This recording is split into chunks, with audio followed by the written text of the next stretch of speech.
అందరికీ నమస్కారం అండి ఫ్రెండ్స్. ఇప్పుడు అందిన వార్త, ఇక మినిమం బ్యాలెన్స్పై బ్యాంకులు షాక్.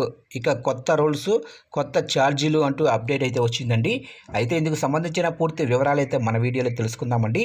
వీడియో మాత్రం ఎక్కడా స్కిప్ చేయకుండా చూడండి ఫ్రెండ్స్, అప్పుడే మనకి పూర్తి సమాచారం అయితే తెలుస్తుంది. ఇక లేట్ చేయకుండా వివరాల్లోకి వెళ్ళిపోదాము. ఇక బ్యాంకు ఖాతాల నియమ నిబంధనలు ఎప్పటికప్పుడు ఆర్బీఐ రూల్స్ ప్రకారం మారుతుంటాయి.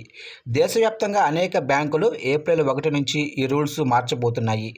ఒక్కొక్కరికి 2 నుంచి 3 బ్యాంకు ఖాతాలు కూడా ఉన్నాయి. వాటిలో మినిమం బ్యాలెన్స్ విత్డ్రాకు సంబంధించిన నియమ నిబంధనలు మారుతున్నాయి. వాటిని తప్పనిసరిగా బ్యాంకు వినియోగదారులు తెలుసుకోవాల్సి ఉంది. లేకుంటే భారీగా నష్టపోయే అవకాశం కూడా ఉందని చెబుతున్నారు నిపుణులు. ఇక బ్యాంకుల్లో saving account, credit card, ATM లావాదేవీలు కూడా ఇవి ప్రభావితం చేస్తాయి. మీరు ఏటీఎం కార్డు ద్వారా డబ్బులు డ్రా చేయాలని ఆలోచిస్తుంటే reserve bank of India RBI నిబంధనల ప్రకారం బ్యాంకులు ఏటీఎం నుంచి ఉచిత విత్డ్రా పర్మిషన్ కూడా తగ్గించాయి. వినియోగదారులు తన బ్యాంకు ఏటీఎం నుండి కేవలం నెలలో 3 సార్లు మాత్రమే ఉచితంగా డబ్బులు తీసుకునే అనుమతి అయితే ఉంటుంది. ఆ తర్వాత డబ్బులు డ్రా చేస్తే ప్రతి లావాదేవీకి ₹20 నుండి ₹25 ఛార్జీ చెల్లించాల్సి ఉంటుంది.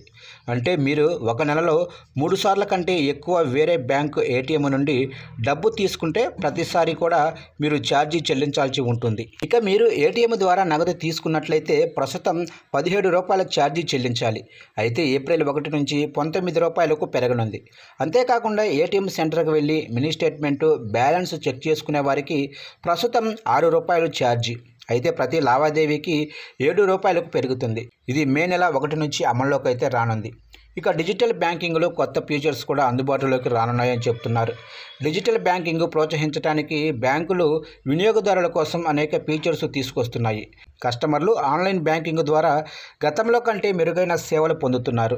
దీనికోసం బ్యాంకులు కృత్రిమ మేధస్సుతో నడిచే చాట్బాట్ను ప్రవేశపెట్టబోతున్నారు. ఇక minimum balance, SBI, Punjab national bank, Canara bank, మరికొన్ని బ్యాంకులు కనీస బ్యాలెన్స్కు సంబంధించిన రూల్స్ మార్చబోతున్నాయి. మీ ఖాతా పట్టణ, సెమీ అర్బన్ ప్రాంతాలలో ఉందా అనే దానిపై ఆధారపడి ఉంటుంది. బ్యాంకు మినిమం బ్యాలెన్స్ కంటే తక్కువ బ్యాలెన్స్ కలిగి ఉన్నందున మీరు జరిమానాలను కూడా చెల్లించాల్సి వస్తుందని చెప్తున్నారు.